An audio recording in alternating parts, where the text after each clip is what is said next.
کعبہ کی دیوار پر لٹکی ہوئی تھی وہ شرط, اس کو دیمک نے کھا لیا. تو کسی نے جا کر کے بتا دیا کہ تم سارے لوگ اپنی چیزوں کو جا کر کے دیکھو جو معاہدہ کیے تھے, اس کو دیمک نے چاٹ لیا, وہ شرط ختم ہو گئی. اور اس میں ایک ایسے صاحب نکل گئے تھے جن کا نام مجھے اس وقت یاد نہیں آ رہا ہے. انہوں نے دیکھا تو کہا اب میں معاہدے کو ختم کروا دیتا ہوں. ختم کروانے کے بعد آئے اور کہا سن لو اے کفاران مکہ, جو معاہدہ کی کر کے تم نے خانہ کعبہ کی دیوار پر لٹکایا تھا وہ معاہدہ ختم ہو گیا, جا کر کے دیکھو اب نشان تک نہیں رہ گیا ہے, اور جب نشان تک نہیں رہ گیا تو تمہیں معاہدہ توڑنا پڑے گا. چنانچہ اب لوگوں نے جا کر کے دیکھا تو واقعی معاہدہ نہیں رہ گیا تھا, اب معاہدہ ٹوٹ گیا. سارے لوگ اور میرے آقا اس شعب ابی طالب سے باہر نکل آتے ہیں اور پھر مکہ میں اسلام کی تبلیغ شروع ہو جاتی ہے. آقا کریم صلی اللہ تعالی علیہ وسلم کی نبوت کے اعلان کے بعد 13 سال زندگی مکہ شریف میں گزر رہی ہے, مکہ شریف میں 10 برس کی زندگی گزر رہی ہے. آقا کریم صلی اللہ تعالی علیہ وسلم کے 10 سال کی زندگی میں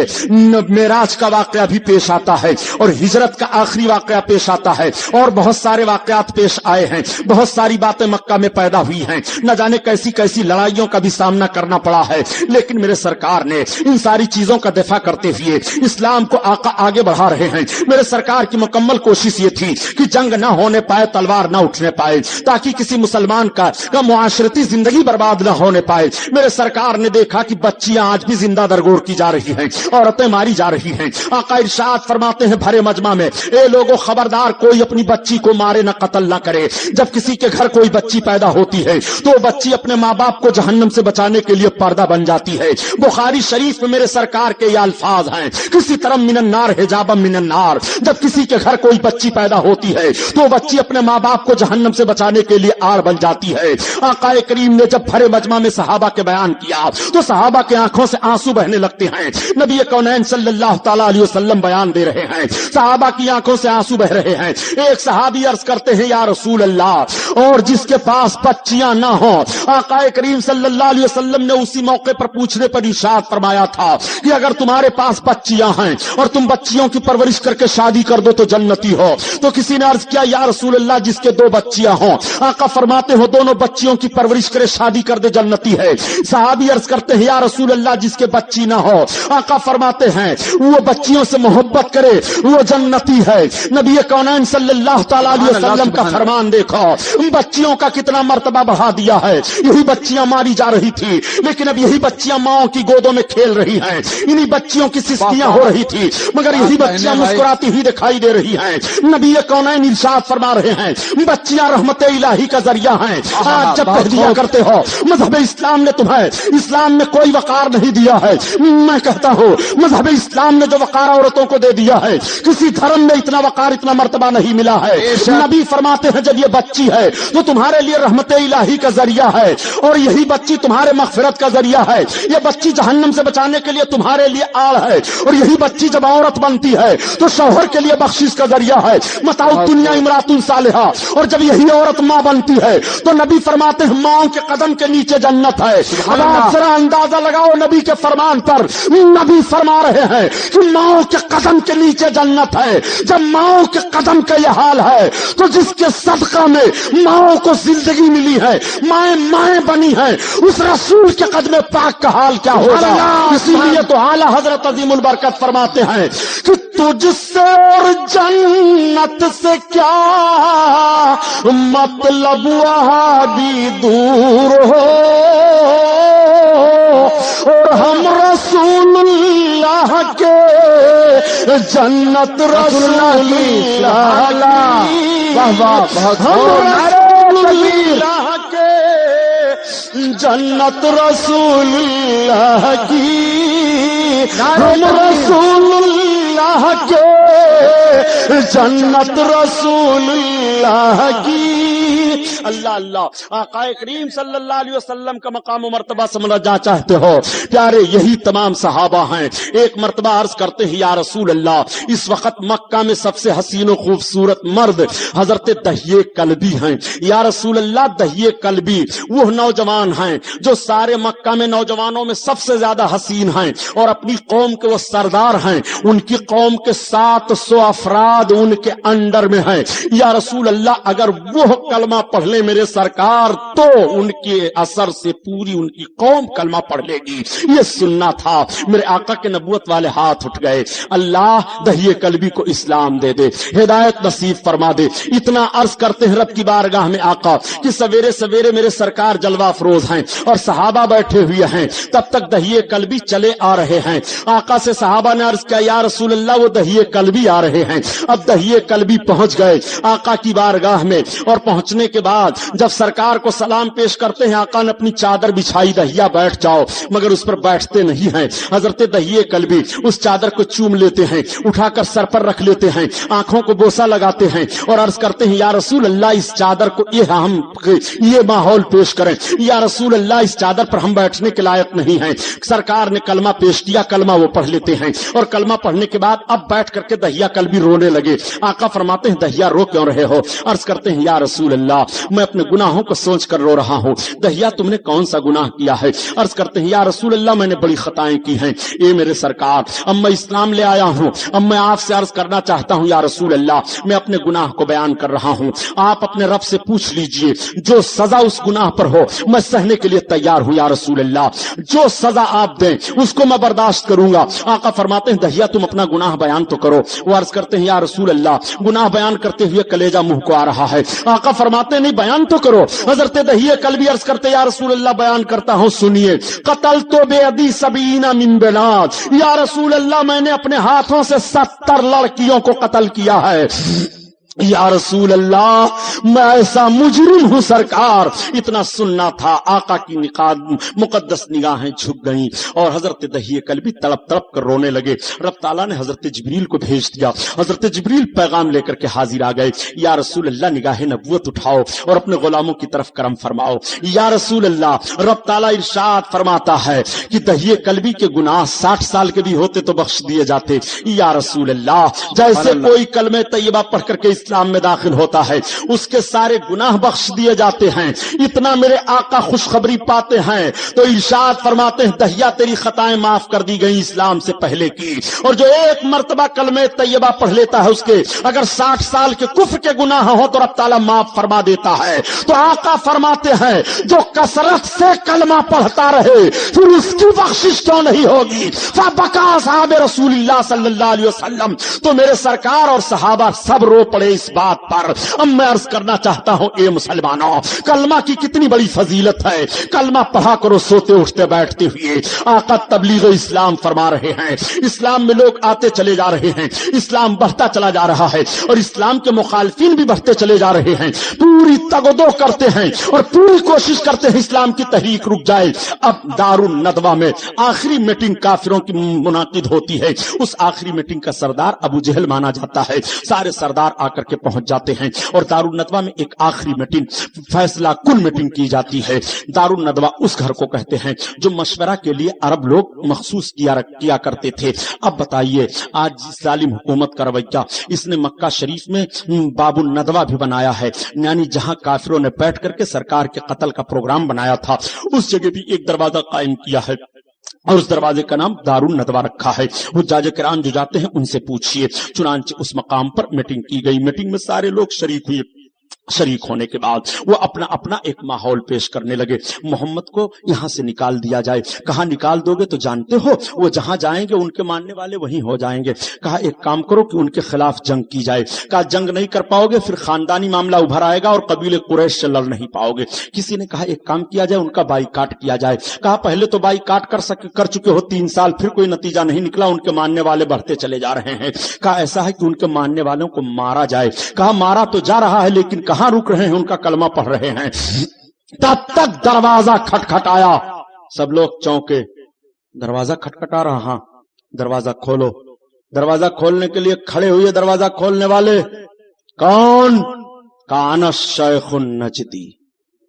یہ لفظ حدیث کی کتابوں میں ہے, پوچھئے علماء میں موجود ہیں سب. میں شیخ نجدی ہوں. شیخ نجدی, ہاں یہ مکہ ہے مکہ. کہا کھولو میں تمہاری میٹنگ میں آیا ہوں. ابو جہل وہ سب کہہ رہے ہیں ابو الحکام کہاں؟ کہ کھول دیا جائے دروازہ. کہا کون ہے؟ کہہ رہا میں شیخ النجدی, انا شیخ النجدی, میں شیخ نجدی ہوں. کہ کھول دو. دروازہ کھلا. لہیم شہیم بہت بڑا مولوی ہے، سامنے جا کر پہنچا، کہا کہاں سے آنا ہوا؟ کہا نجد سے۔ یہ وہی نجد ہے جس کا نیا نام ریاض ہے، ریاض ہی کا نیا نام نجد ہے، جس کو ان لوگوں نے اپنی دارالسلطنت قرار دیا ہے۔ مکہ شریف سے ریاض 800 کلومیٹر کی دوری پر ہے۔ کیوں؟ 800 کلومیٹر کی دوری پر ہے۔ 800 کلومیٹر سے یہ چل کر گیا تھا مکہ میں سرکار کے قتل کی میٹنگ میں۔ تو یہ تو بہت دور دور سے چلے آئے، اگر سرکار کے خلاف بولنے کے لیے تو گھبراؤ نہیں، پہلے بھی بہت سفر کیا کرتے تھے۔ اور یہ تھا کون؟ ابلیس تھا۔ کہا کس لیے آئے ہو؟ کہا میٹنگ میں آیا ہوں، کیسا مشورہ ہو رہا ہے محمد کے خلاف؟ لوگوں نے اپنا اپنا مشورہ دیا، کہا سب فیل۔ کہا ابو جہل تمہارا مشورہ؟ کہا میں نے یہ مشورہ کیا محمد کو قتل کیا جائے۔ کہا یہ بہت بڑھیا مشورہ ہے، لیکن طریقہ میں بتاتا ہوں۔ کہا کیسے؟ کہا ایک ایک قبیلے کا ایک ایک نوجوان تلوار لے کر کے نکلے اور سب ان کے گھر کو گھیر کر کے ان کو قتل کرو۔ جب اس طرح سے ان کی قتل میں ہر قبیلے کا ایک فرد شامل رہے گا تو اب قبیلے قریش کے لوگ خاندانی طور پر قصاص نہیں لے پائیں گے، وہ جنگ نہیں کر پائیں گے، قصاص لینے پر راضی ہو جائیں گے اور ہم سب کے سب قصاص دے کر کے معاملہ تمام کر دیں گے۔ کہا چلو معاملہ بالکل طے۔ ادھر یہ طے ہو رہا ہے، ادھر رب کا اہتمام دیکھو، محبوب کی عزت افزائی، جسے رب رکھے اسے کون چکھے۔ سبحان اللہ، بے شک آقا کریم صلی اللہ علیہ وسلم کی حفاظت رب فرما رہا ہے۔ دیکھو رب جب مارنا چاہے گا تو کوئی بچا نہیں سکتا۔ 1700 برس کی عمر تھی نمرود کی اور اس کا سر تک نہیں درد کیا تھا، خدا بن بیٹھا تھا معاذ اللہ۔ اور جب بدماشی کیا اس نے حضرت ابراہیم علیہ السلام کے ساتھ تو رب نے ایک لنگڑے مچھر کو بھیجا۔ کتنے بدماش مچھر، لوگ آج سے تھوڑے بدماش ہیں، ایک سے ایک نمرود کو مارتے ہیں۔ یہ پوری حکومت عاجز ہے، دوا ایجاد کرتے کرتے لاتے لاتے سائنس والے فیل ہیں۔ ایک لنگڑا مچھر، وہ بھی نہیں سیدھا رہا، وہ لنگڑا، وہ بھن بھن بھن بھن کرتے گیا، ناک میں گھس گیا۔ اور جب ناک میں گھسا تو اب یہ جب رہے بیٹھا رہے تب اس کے دماغ میں یہ بھیجے میں چلے، اور جب یہ گھبرائے تو اپنا سر مارے دیوار سے، پتھر سے، تب یہ رک جائے۔ تو سر ٹکرا ٹکرا کر کے مردود نمرود مرا۔ تو رب تعالیٰ نے جب مارنا چاہا تو لنگڑے مچھر سے مار دیا۔ اور سنو، رب جب بچاتا ہے تو بہت ہی ادنا مخلوق کے ذریعہ سے بہت اعلیٰ کو بچاتا ہے، حفاظت فرماتا ہے رب تعالیٰ۔ محبوب کی عزت افزائی دیکھو، رب اپنے محبوب کی عظمت کا اعلان کر رہا ہے۔ ادھر تو سارے کفار قتل کا پلان بنا کر کے تلواریں نکل آتی ہیں اور ان سب کی تلواریں جاتی ہیں۔ آقا کریم صلی اللہ علیہ وسلم اپنے بستر نبوت پر ہیں، حضرت مولا کائنات کو آواز دی، علی ادھر آ جاؤ، آئے قریب، عرض کرتے ہیں یا رسول اللہ حکم۔ آقا فرماتے میرے بستر پر سو جاؤ، اور علی یہ فلاں فلاں امانتیں ہیں، تم ان امانتوں کے دینے کے بعد میں واپس آ جانا، اور میرے لیے اب خدا کا حکم ہو گیا، میں ہجرت کر رہا ہوں۔ میرے آقا صلی اللہ علیہ وسلم حضرت علی کو ضروری ہدایتیں دینے کے بعد اپنے بستر پر سلا دیتے ہیں، اور سلانے کے بعد جب دروازہ کھلا تو دیکھا سارے کفاروں کے نوجوان تلواریں لے کر کے اٹھائے، دیوار کو پھاند کر اندر داخل ہونے کی کوشش کر رہے ہیں، اور کچھ دروازہ کھلنے کا انتظار کر رہے ہیں کہ محمد نکلے تب قتل کیا جائے، محمد نکلے تب مارا جائے۔ دروازہ کھل گیا مگر سب کی نگاہیں دیکھ رہی ہیں پٹی کی پھٹی، محبوب دکھائی نہیں دے رہے ہیں۔ محبوب گستاخ کو محبوب دکھایا نہیں جاتا، انداز حسینوں کو سکھایا نہیں جاتا۔ نبی کونین صلی اللہ علیہ وسلم کفاروں کی نگاہ سے جا رہے ہیں، رب اپنے محبوب کی حفاظت فرما رہا ہے۔ میرے سرکار نے چند کنکریوں کو مٹھی میں لیا اور آیت کریمہ پڑھ کر کے ان کی طرف پھینک دیا۔ نبی کے ہاتھ سے کنکریوں کا جانا تھا کہ رب قرآن میں بیان فرما رہا ہے، اے محبوب کفاروں کی طرف جو تو نے کنکریاں پھینکی تھی وہ تو نے نہیں پھینکی تھی بلکہ میں نے پھینکی تھی۔ دیکھو رب کے پھینکنے کو، محبوب کے پھینکنے کو رب تعالیٰ اپنا پھینکنا بیان فرما رہا ہے۔ اے محبوب تم نے ان کنکریوں کو نہیں مارا تھا، میں نے مارا ہے۔ محبوب کے ہاتھ کو رب تعالیٰ اپنا ہاتھ بیان دے رہا ہے، محبوب تمہارا ہاتھ نہیں ہے وہ میرا ہاتھ ہے۔ اللہ اللہ، آقا کریم صلی اللہ علیہ وسلم کنکریوں کو پھینک دیتے ہیں، ان کی تلواریں فضا میں چمک رہی ہیں اور ان کی نگاہوں کے نیچے سے محبوب نکل جا رہے ہیں۔ آقا کریم صلی اللہ علیہ وسلم